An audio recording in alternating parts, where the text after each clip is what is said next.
A nanotecnologia, ela é uma ciência que opera em diversos âmbitos, né? Na engenharia elétrica, na engenharia mecânica, na engenharia química, na agricultura, e ela é a ciência que lida com os compostos que estão ali entre 1 e 100 nanômetros.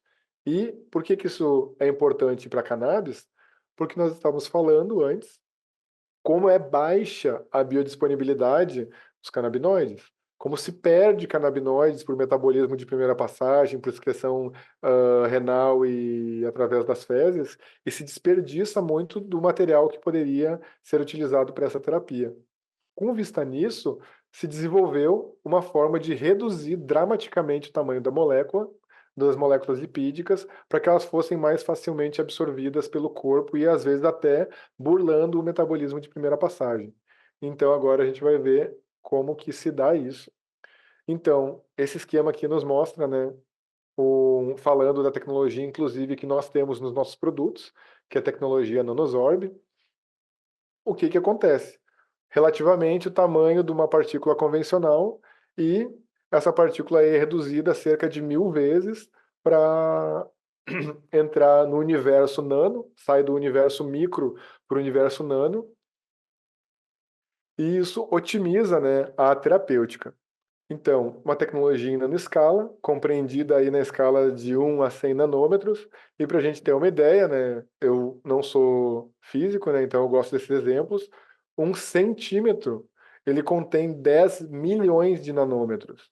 Ou seja, uma folha de jornal, a espessura de uma folha de jornal tem 100 mil nanômetros. Então, nós estamos falando de moléculas lipídicas reduzidas ao universo aí entre 1 e 100 nanômetros. E a nanotecnologia permite a miniaturização de partículas. Isso também gera uma maior estabilidade físico-química. Isso é muito interessante em termos de canabinoides, porque devido à sua lipossolubilidade, e eles são comercializados, produzidos e armazenados em formato de óleos, e esses óleos podem não ter a robustez de prateleira que um composto em pó altamente estabilizado vai ter. Então, esses óleos que contêm nanotecnologia, eles apresentam uma maior estabilidade e o que ocorre no maior tempo de prateleira, uma preservação da potência farmacológica dessas substâncias. E, devido à redução do diâmetro físico dessas moléculas, ocorre uma elevada biodisponibilidade. Bueno, vou seguir, né, que isso aqui a gente já falou antes, né? Por que da nanotecnologia? Porque os canabinoides apresentam uma baixíssima biodisponibilidade oral. Aí cerca, dependendo da literatura, dependendo do estudo, dependendo do modelo, de 4 a 20% de biodisponibilidade. Sofre um alto metabolismo hepático e essa alta degradação físico-química que ocorre pela luz, pela temperatura e pelo pH. Aqui nós vamos, né, ter um exemplo gráfico mostrando como é que ocorre essa formulação dos nanoparticulados. Não é preciso ser ganhador de um prêmio Nobel de Química para saber que óleo e água não se misturam, né? Qualquer um que já comeu uma salada sabe que o azeite de oliva ali fica boiando na água da salada depois, formando grandes gotas, né? Grandes aglomeramentos de partículas. E essas gotas imensas precisam ser quebradas em frações muito menores para serem absorvidas, serem passivas de absorção pelos transportadores e pelos canais de absorção no trato gastrointestinal. Uma partícula convencional, né, de um óleo convencional com alto poder de agregação, com uma tensão superficial muito grande. A microparticulada, né, em procedimentos de microemulsão, já são capazes de reduzir essas partículas, e o processo de nanoparticulação ou particulação, consegue reduzir essas moléculas a uma fração muito menor. O que que isso significa? Para a gente entender melhor, eu vou sair do universo dos nanoparticulados e vou ir para o nosso universo da culinária. Vamos pensar na cana de açúcar e no açúcar que a gente faz dela. A cannabis está aqui, a cana de açúcar está aqui. As suas moléculas, né, cruas de forma original. Da cana de açúcar se extrai o açúcar mascavo, que é um extrato bruto um composto rico em fitoquímicos, né, em outros compostos vegetais. Porém, esse composto do açúcar mascavo apresenta uma biodisponibilidade, ou seja, uma lentidão de absorção e uma pequena porcentagem desse composto que é de fato absorvido. O açúcar mascavo é transformado em açúcar cristal, que já tem uma biodisponibilidade muito maior e uma velocidade de ação muito maior. Do açúcar cristal, temos o açúcar refinado. E do açúcar refinado, temos aquele açúcar impalpável, aquele de confeiteiro, sabe, bem fininho. É mais ou menos a mesma lógica que os nanoparticulados obedecem. Da planta se extrai, né, o extrato cru, por diversos processos de extração. Isso seria o açúcar mascavo. Do extrato cru se faz a diluição para os extratos que são os comerciais que nós provavelmente utilizamos, né? Que eles já têm aí um triglicerídeo de cadeia média oriundo de um óleo de coco, um óleo de girassol, ou um óleo de linhaça, óleo de milho, enfim. Existem diversos veículos e esse seria o açúcar cristal. E o, o óleo convencional pode ser refinado e nanoparticulado para aumentar dramaticamente a sua biodisponibilidade através da redução do tamanho da molécula, da mesma forma que o açúcar cristal se transforma no açúcar refinado. E assim por diante, reduzindo o tamanho da partícula e facilitando a gestão ali, o manejo bioquímico dessas moléculas, permitindo que elas tenham um acesso à corrente sanguínea. Bom, eu estou falando quais são as evidências científicas, né? Existem alguns estudos avaliando, né, a biodisponibilidade desses compostos nanoparticulados, comparando ele com os compostos convencionais. Então, eu trago esse estudo japonês, publicado em 2019, né, onde eles estudaram o desenvolvimento de uma nova formulação de nanoemulsão com o objetivo de melhorar a absorção intestinal do canabidiol. Esse estudo foi feito em ratos, que receberam aí uma formulação que continha 30 miligramas de canabidiol por ml, uma solução de 3%, então, onde foi feita uma nanoemulsão chamada de NE, e o medicamento foi dado por via oral. Bem, nós temos esse gráfico aqui mostrando no eixo vertical a concentração plasmática de canabidiol e no eixo horizontal a passagem do tempo, comparando aqui nas bolinhas pretas tá o canabidiol em nanoemulsão e nos triângulos o canabidiol e o óleo de canabidiol normal, né? Observe que as doses são diferentes, porque aqui no estudo, né, para via de comparação, eles procuraram obter a mesma concentração plasmática máxima. Por isso, eles observaram, veja você, que, em primeiro lugar, foi necessário o dobro da dose pra, do canabidiol convencional para obter o mesmo nível de concentração plasmática máxima, e a absorção da nanoemulsão, ela é vertiginosamente mais rápida, né? Aí no final da primeira hora, já atingindo o seu pico e com uma dose metade da, da dose do canabidiol normal. Observando também, né, através da análise diária sobre a curva, um aumento de 65% na biodisponibilidade desse canabidiol. Aqui eu trago outro estudo, esse é de 2017, que também desenvolveu, né, fizeram um estudo para desenvolver uma nova formulação baseada em tecnologia de nanodispersão para melhorar a biodisponibilidade de canabinoides.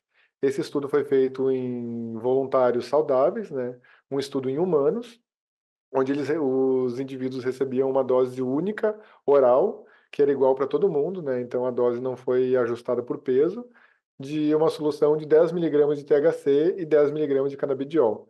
Nessa nanoemulsão aqui recebeu o nome experimental de PTL 401. E o que a gente observa nesse estudo? Esse gráfico aqui à esquerda mostra a curva de absorção do canabidiol e o gráfico à direita a curva de absorção do THC. E, de novo, nas bolinhas, nós temos aqui a solução em nanopartículas e o triângulo é o spray de oromucosa. Esse aqui é o Sativex. Para quem não conhece, ele é um spray de aplicação oral que tem, né, uma formulação de 10 miligramas de THC e 10 miligramas de CBD por ml.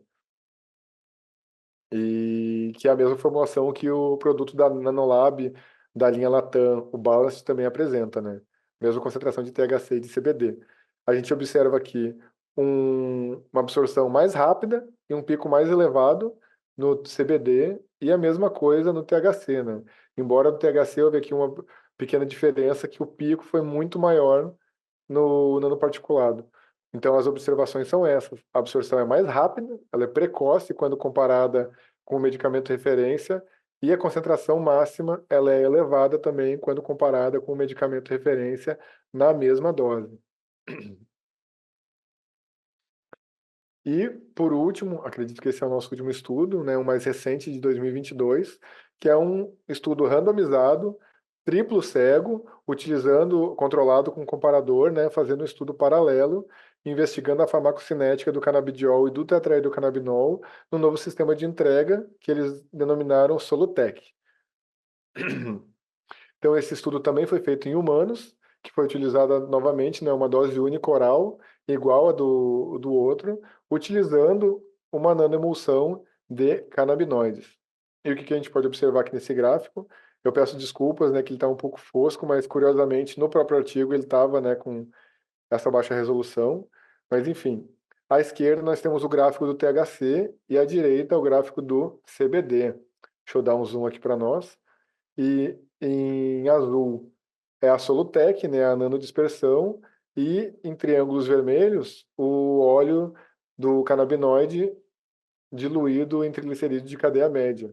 Nesses dois gráficos nós observamos, né, os vermelhos daquela linha clássica da absorção oral, que a gente viu lá no início na farmacocinética, para o CBD e para o THC, e, de novo, os nanoparticulados apresentando uma absorção muito rápida, uma absorção vertiginosa, seguida também por uma eliminação que ela é condizente com a facilidade com que o corpo consegue lidar com esses, com essas moléculas, com esses canabinoides. Por que que isso é importante? Por que que esse gráfico aqui é muito importante? Porque ele mostra que os canabinoides nanoparticulados eles apresentam uma remoção mais rápida. E como tal, a posologia ela deve ser ajustada de acordo.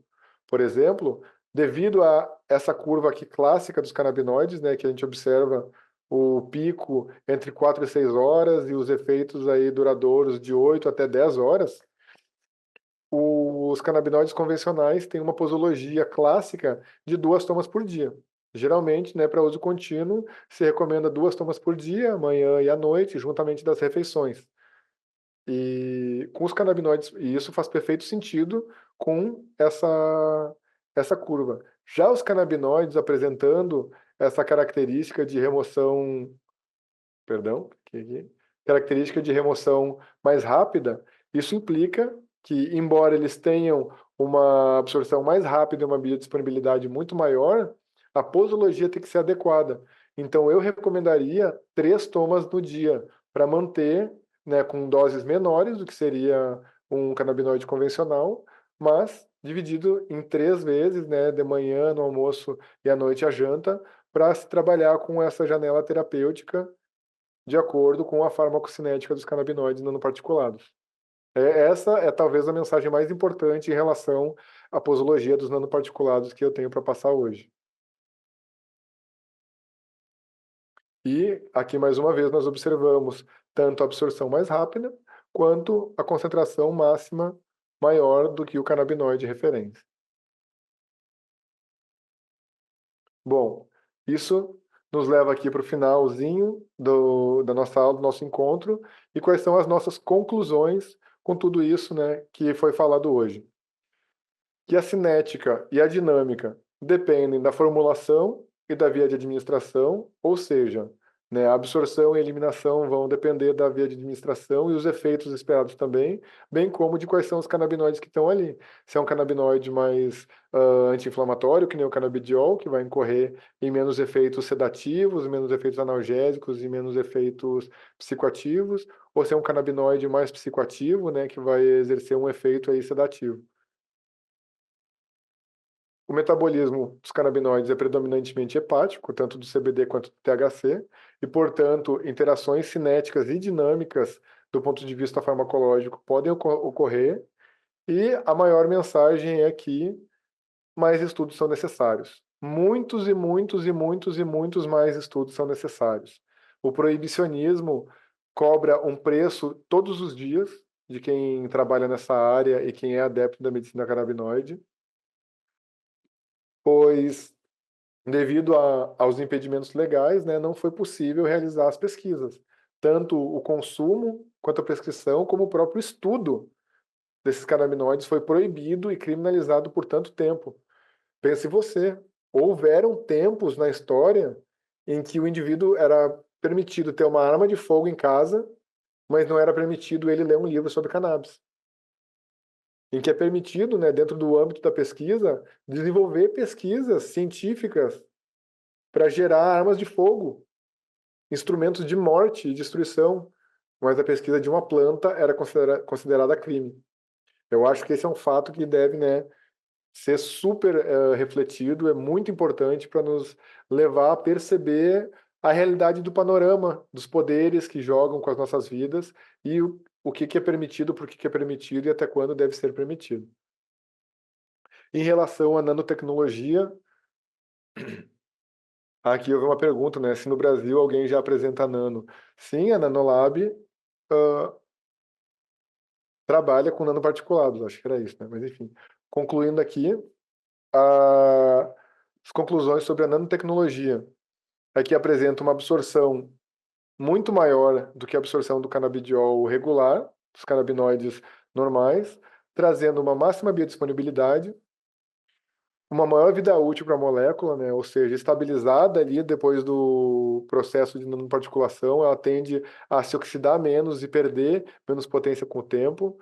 Ocorre uma menor degradação pelo fígado, porque a absorção sublingual é otimizada e esses canabinoides podem ser absorvidos, sim, pelos transportadores do trato gastrointestinal, lá no final, né, lá no intestino delgado, intestino grosso, mas também por absorção através do próprio epitélio gastrointestinal. E essa absorção funciona como uma absorção transdérmica, que passa o metabolismo de primeira passagem, resultando numa menor degradação pelo fígado e permitindo uma maior penetração nas células e, em última análise, melhores resultados terapêuticos, né? Nós podemos utilizar uma dose menor, com menor gasto de canabinoides, menor ocorrência de efeitos colaterais.